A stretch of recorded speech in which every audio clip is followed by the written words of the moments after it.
7 बजे की बड़ी खबरों में आपका बहुत स्वागत है। मैं हूं आपके साथ अंशिका पाठक। नमस्कार, मैं हूं आशीष त्रिपाठी आपके साथ और खबरों की शुरुआत इस वक्त की बड़ी खबर से। मुंबई से एक बड़ी खबर आ रही है जहां दुकान में भीषण आग लगने का एक मामला सामने आया, जिसमें नागपाड़ा के सीपी टैंक इलाके में ये आग लगने का मामला सामने आया है।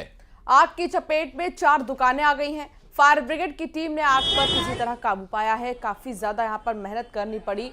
दुकान में भीषण आग लग गई और देखते ही देखते आग ने विकराल रूप ले लिया। आसपास की 4 दुकानों को अपनी चपेट में ले लिया। हालांकि दमकल विभाग की गाड़ियां, फायर ब्रिगेड की टीम मौके पर पहुंची और आग पर काबू पाया गया। तो आग की उठती लपटें और उठते काले स्याह धुएं को देखिए, ये तस्वीरें जो कि ये बता रही हैं कि ये कितना भीषण हादसा था और काफ़ी देर तक लोगों को यहाँ मशक्कत करनी पड़ी आग पर काबू पाने के लिए। और ये परिस्थितियाँ काफ़ी विकराल रूप ले चुकी थीं और अफरा तफरी का सा माहौल वहाँ पर था काफ़ी देर तक। और आपको बता दें कि दुकान में एक भीषण आग लगी थी और ये बढ़ते बढ़ते करीब 3 से 4 दुकानों को इसने अपनी चपेट में ले लिया। फायर ब्रिगेड की टीम को काफ़ी मशक्कत यहाँ करनी पड़ी। जबलपुर की बात करेंगे। जबलपुर से बड़ी खबर आ रही है। एसटीएफ का एएसआई 1 लाख की रिश्वत लेते गिरफ्तार किया गया। दरअसल एएसआई निसार अली को लोकायुक्त ने रंगे हाथों पकड़ा है। बैंक फ्रॉड का केस निपटाने के लिए 1 लाख रुपए की घूस मांगी गई थी 1 सप्ताह पहले और पीड़ित ने लोकायुक्त में इसकी शिकायत की थी। एएसआई को एएसआई को किया ट्रैप और ऐसे में लोकायुक्त ने केस भी दर्ज कर लिया है।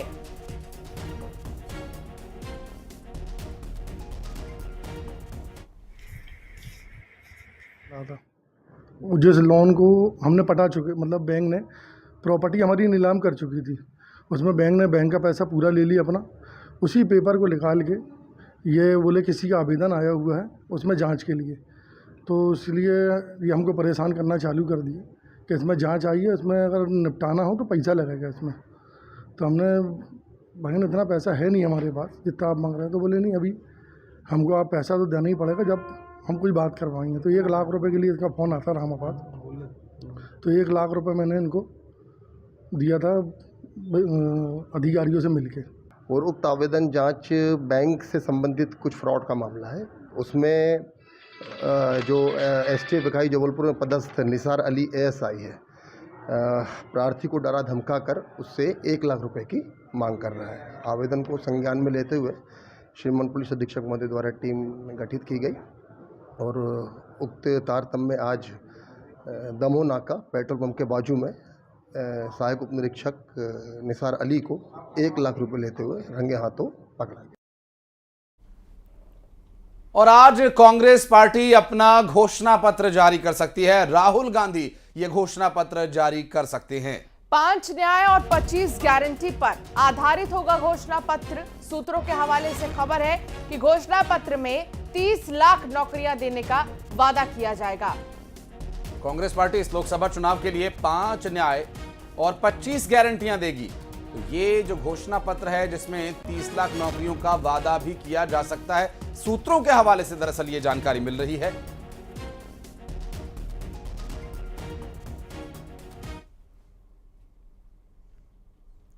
और अब बात करेंगे घोषणा पत्र की बीजेपी के, जहां लगातार मंथन तेज है। बीजेपी मुख्यालय में दूसरी बैठक हुई है समिति की। राजनाथ सिंह की अध्यक्षता में यह बैठक हुई। दरअसल अब जल्द ही घोषणा पत्र जारी किया जा सकता है भारतीय जनता पार्टी के द्वारा और यहां तक खबर है कि रामनवमी से पहले ही यह घोषणा पत्र जारी हो सकता है। और इस घोषणा पत्र समिति की एक और बैठक अंशिका भी होनी है, जिसमें अब तक 2 बैठकें हो चुकी है राजनाथ सिंह की अध्यक्षता में। एक बैठक और होगी संभवतः। उस बैठक में सब कुछ निर्णायक स्तर तक तैयारी करने के बाद भारतीय जनता पार्टी अपना घोषणा पत्र, अपना मैनिफेस्टो, संकल्प पत्र जारी करे, जिसे मोदी की गारंटी विकसित भारत 2047 टाइटल के साथ संभव है कि भारतीय जनता पार्टी जारी करे।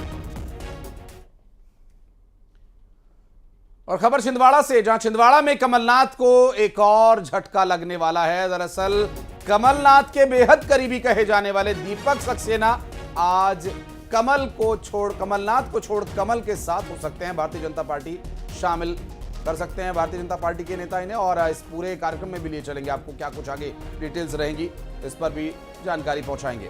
दीपक सक्सेना अपने समर्थकों के साथ बीजेपी की सदस्यता लेंगे। आपको बता दें कि दीपक सक्सेना ने कुछ दिन पहले ही कांग्रेस छोड़ दिया था और दीपक सक्सेना के बेटे पहले ही बीजेपी में शामिल हो चुके हैं।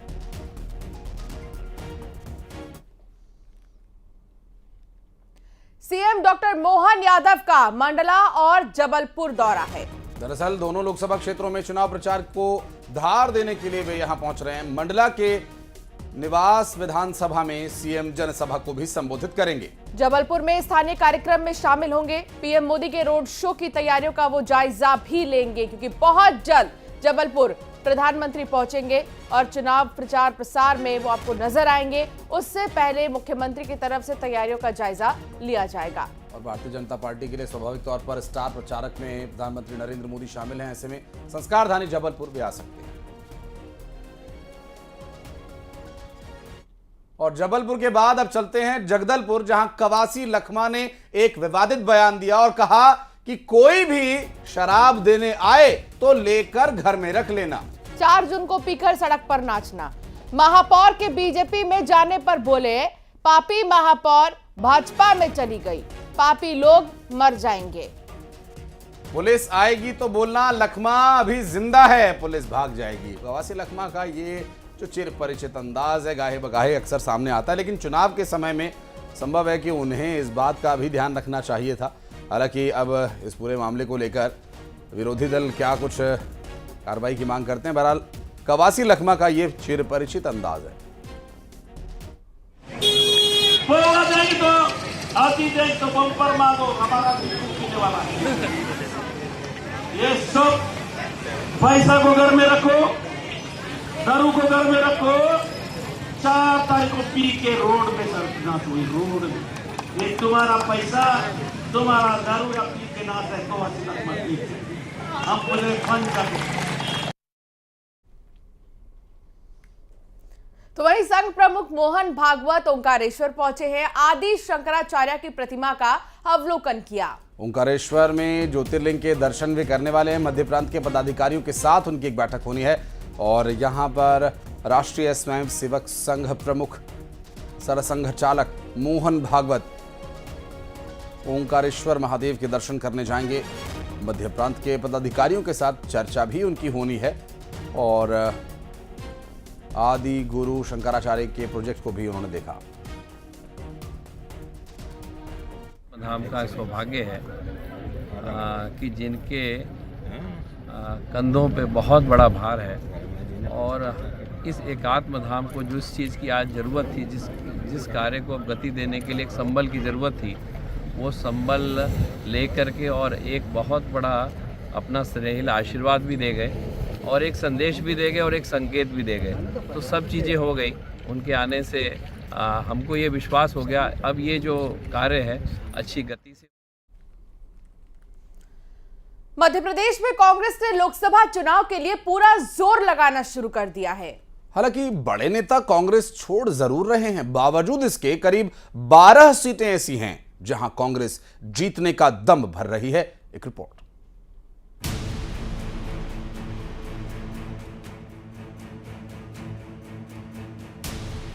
विधानसभा चुनाव में हार के बाद मध्य प्रदेश कांग्रेस का मनोबल जरूर गिरा हुआ है। कांग्रेस के कार्यकर्ता निराश हैं। दूसरी तरफ बड़े नेताओं के पार्टी छोड़ने का सिलसिला भी जारी है। अब जबकि लोकसभा चुनाव का शंखनाद हो चुका है, कांग्रेस 12 सीटों पर दमदार प्रदर्शन के दावे कर रही है। हालांकि 2019 में कांग्रेस को लोकसभा चुनाव में केवल 1 सीट हासिल हुई थी, लेकिन 2024 के लिए कांग्रेस का मानना है कि 12 सीटों पर सियासी समीकरण उनके पक्ष में है।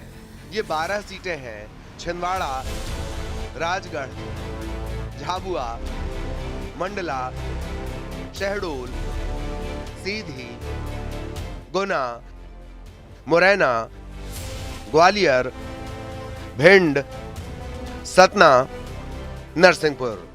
वहीं लोकसभा चुनाव को लेकर कांग्रेस का मानना है कि इस बार जनता बीजेपी के अहंकार का जवाब देगी और कांग्रेस का प्रदर्शन बेहतर होगा।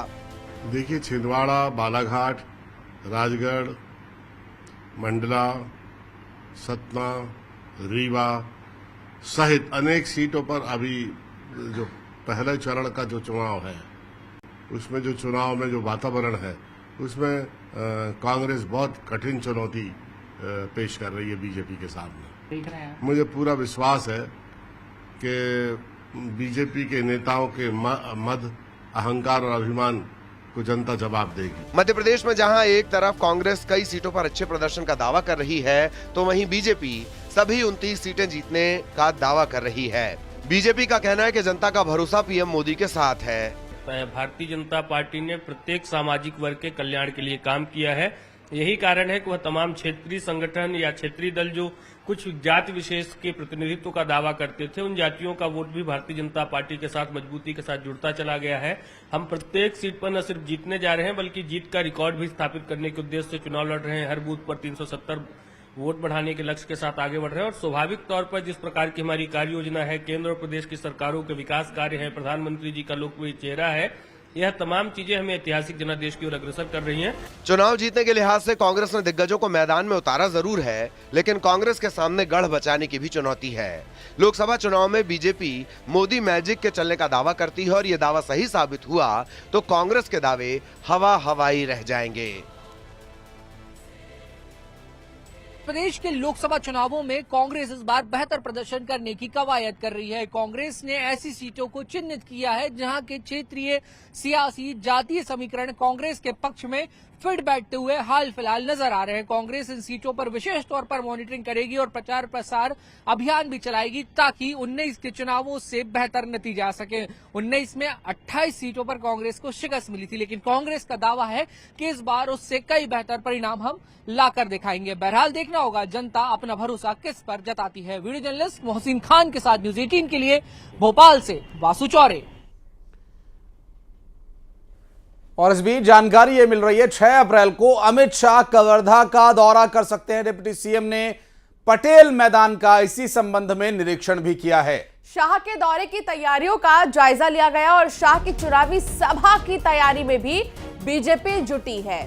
दरअसल अमित शाह के दौरे की तैयारियों को लेकर खुद मुख्यमंत्री ने जायजा लिया है और 6 अप्रैल भारतीय जनता पार्टी के स्थापना दिवस के दिन यहां पर एक बड़ा कार्यक्रम हो सकता है। शाह के दौरे की तैयारियों का जायजा लेने के लिए खुद डिप्टी सीएम ग्राउंड पर उतरे।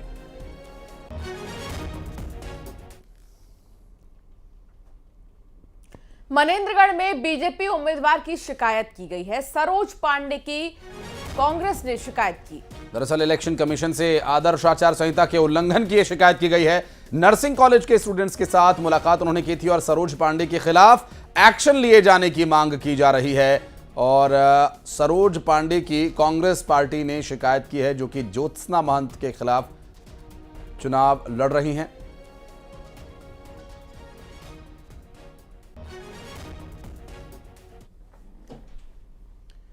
और यह खबर रायसेन से, जहां यात्री बस ने बाइक को टक्कर मार दी और विदिशा मेडिकल कॉलेज के 2 छात्रों की इस हादसे में जान चली गई।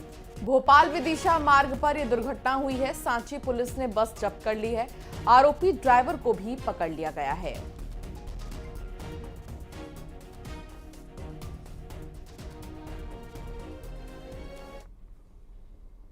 और अब बात छिंदवाड़ा की करेंगे, जहां दवा दुकान में भीषण आग लग गई। जिला अस्पताल के पास एक दुकान है दवा की, इसमें आग लग गई।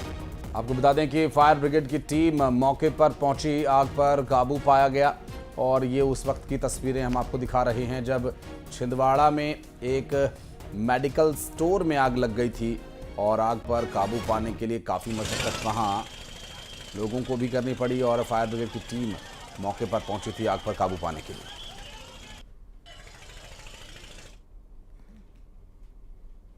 और अगली खबर जबलपुर से, जहां पुलिस ने अवैध हथियारों का जखीरा पकड़ा है। करीब 14 कट्टे और 1 पिस्टल 15 कारतूस के साथ बरामद किए गए हैं। पुलिस ने 2 पहिया वाहन भी जब्त किया है। पुलिस ने 10 तस्करों को भी दर दबोचा। जबलपुर के 4 थाना क्षेत्रों की कार्रवाई की गई है। गढ़ा, तिलवारा, गोरखपुर, हनुमान ताल में ये कार्रवाई हुई है।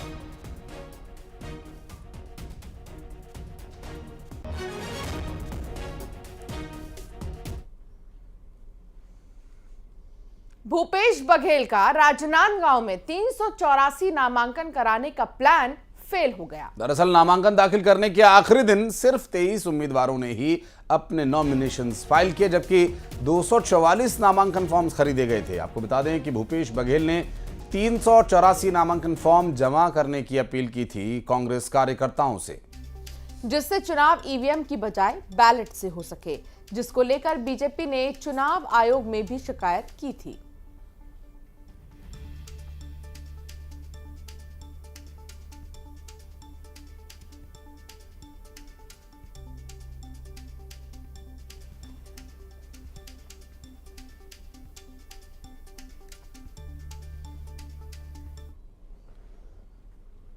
और इधर दमोह में मुख्यमंत्री डॉक्टर मोहन यादव ने रोड शो किया और इस रोड शो पर जेसीबी से फूल बरसाए गए। मुख्यमंत्री के रोड शो के दौरान लोगों में भारी उत्साह दिखा। बड़ी संख्या में सड़कों पर उतरकर लोगों ने नामांकन रैली में सहभागिता दर्ज कराई। आपको बता दें कि इस रोड शो के दौरान कार्यकर्ता जेसीबी पर चढ़कर फूल बरसाते दिखाई दिए और ये दरअसल उसी रोड शो की तस्वीरें जब जेसीबी के ऊपर चढ़कर कार्यकर्ताओं ने मुख्यमंत्री पर फूल बरसाए। इस दौरान उनके साथ भारतीय जनता पार्टी के प्रदेश अध्यक्ष और खजुराहो से लोकसभा सांसद सिटिंग सांसद हैं और इस बार उम्मीदवार भी बनाए गए बीडी शर्मा और कैबिनेट के मंत्री प्रहलाद पटेल और कई अन्य नेता उनके साथ मौजूद रहे।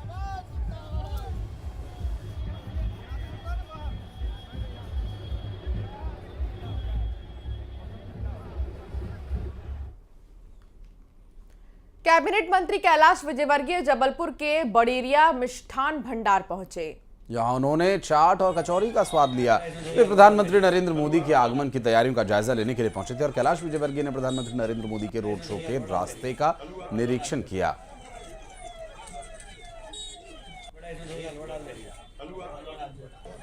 और उनके साथ कैबिनेट मंत्री राकेश सिंह भी मौजूद थे। निरीक्षण के दौरान कांग्रेस के प्रचार रथ से दोनों का सामना हुआ, जहां कांग्रेसी कार्यकर्ता ने कैलाश विजयवर्गीय पर फूल बरसाए।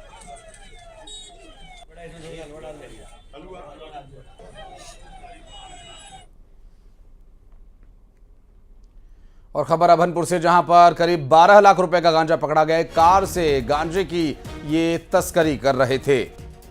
बता दें कि 1 क्विंटल 15 किलो गांजा बरामद हुआ है। ओडिशा का रहने वाला आरोपी बताया जा रहा है।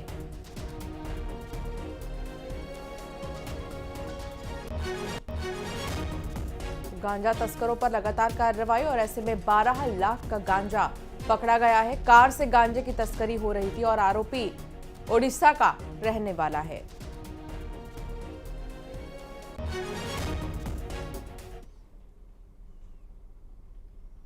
सुकमा में नक्सली का सरेंडर हुआ है। 1 लाख के इनामी नक्सली ने सरेंडर किया है। बता दें कि पूना नारकोम अभियान के तहत ये प्रभावित हुआ और पुनर्वास नीति का इसे लाभ दिया जाएगा।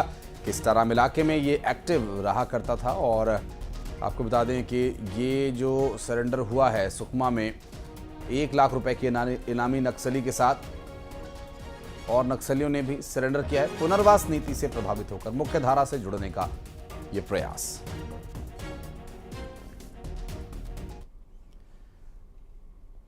और यह खबर जबलपुर से, जहां बारदाना ले जा रहे एक ट्रक में आग लग गई। बिजली का तार छू जाने की वजह से यह आग लगने की आशंका जाहिर की जा रही है। आग से ट्रक जलकर राख हो चुकी है। ट्रक छोड़कर ड्राइवर फरार है, लेकिन ये तस्वीर आप देखिए इस ट्रक की, जो कि जलकर राख हो चुकी है। किसी तरह आग को बुझाया गया, लेकिन तब तक इसमें रखा सामान और ये ट्रक सब जलकर राख हो चुके थे।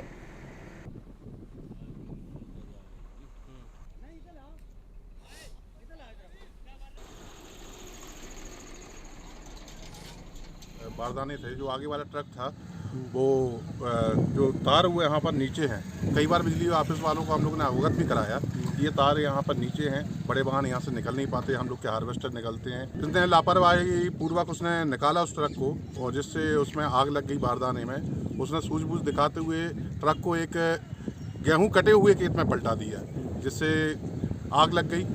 हम लोग सारे मोहल्ले के लोग इकट्ठे हुए, किसी भी तरीके से आग पे काबू पाया। स्थानीय लोगों द्वारा जानकारी दी कि मनकड़ी रोड पर एक ट्रक पर आग लगी हुई है। हम लोग मौके पर पहुंचे तो बारदाने में आग लगी हुई थी, तो आग बुझाई, लेकिन काफ़ी तेज़ आग थी, आग नहीं बुझ पाई। तब एक फायर ब्रिगेड के द्वारा माध्यम से बुझा रहा ये बिजली के खम्भों के द्वारा जो पोल खिंचे हुए हैं, इसके द्वारा ट्रक निकला नीचे से, बोरे बारदाने में आग लग गई। एक बोरे बारदाने में लगी, लेकिन वो ड्राइवर की सूझबूझ से वो ट्रक को यहाँ पलटा के और वो खुद कूद गया, अपनी जान बचा के भाग गया। और खबर राजनांदगांव से, जहां पीएचई एसडीओ रिश्वत लेते गिरफ्तार किया गया। 1,50,000 रुपए की रिश्वत लेते इसे गिरफ्तार किया गया। एसीबी ने एसडीओ को रंगे हाथों गिरफ्तार किया है। खैरागढ़ के छुई खदान का ये मामला बताया जा रहा है, जहां रंगे हाथों गिरफ्तार किया गया है रिश्वत लेते एसडीओ को।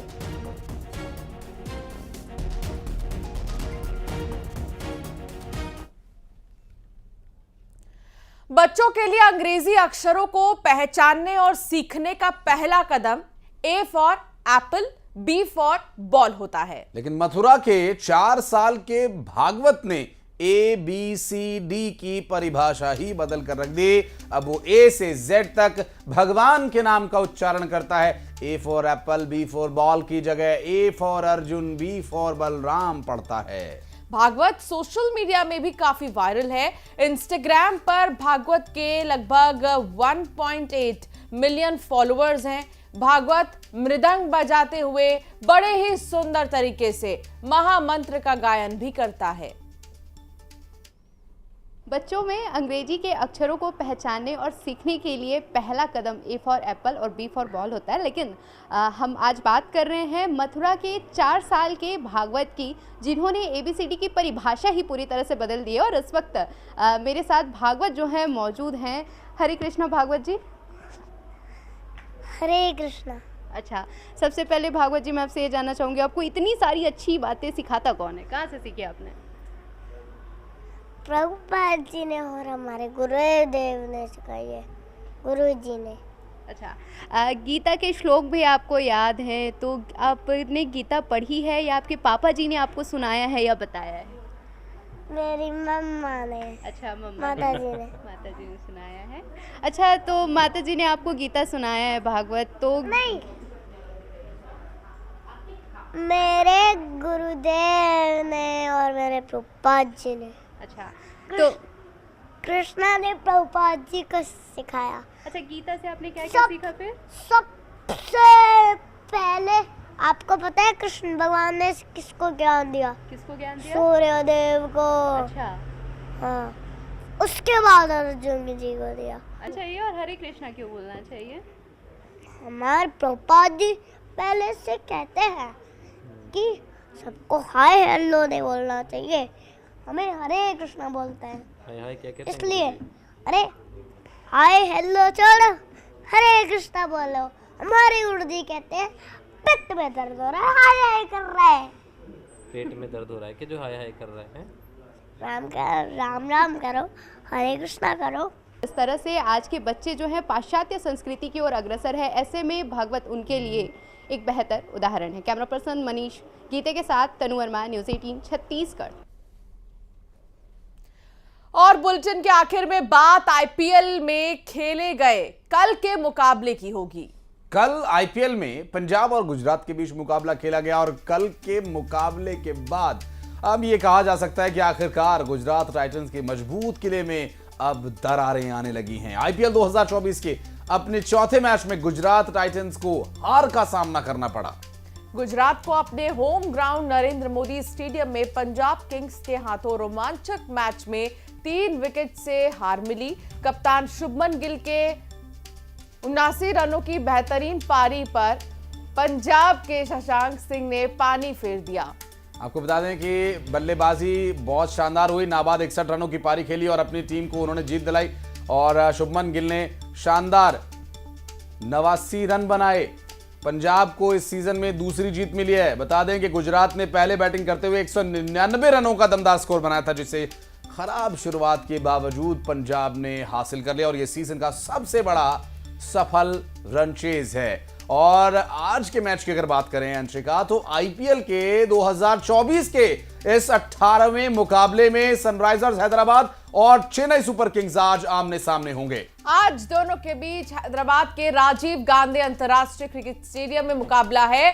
खास बात तो यह है कि इसी मैदान पर हैदराबाद ने मुंबई के खिलाफ आईपीएल इतिहास का सबसे बड़ा स्कोर बनाया था। चेन्नई सुपर किंग्स फॉर्म में चल रहे तेज गेंदबाज मुस्तफिजुर रहमान के लिए बिना ही उनको उतरेगी और इसके चलते चेन्नई उनका रिप्लेसमेंट खोज रही है।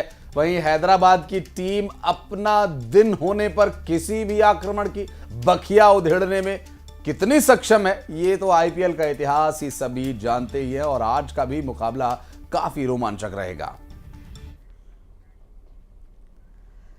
7 बजे की बड़ी खबरों में फिलहाल इतना ही। खबरों का सिलसिला आगे भी जारी रहेगा, बने रहिए हमारे साथ।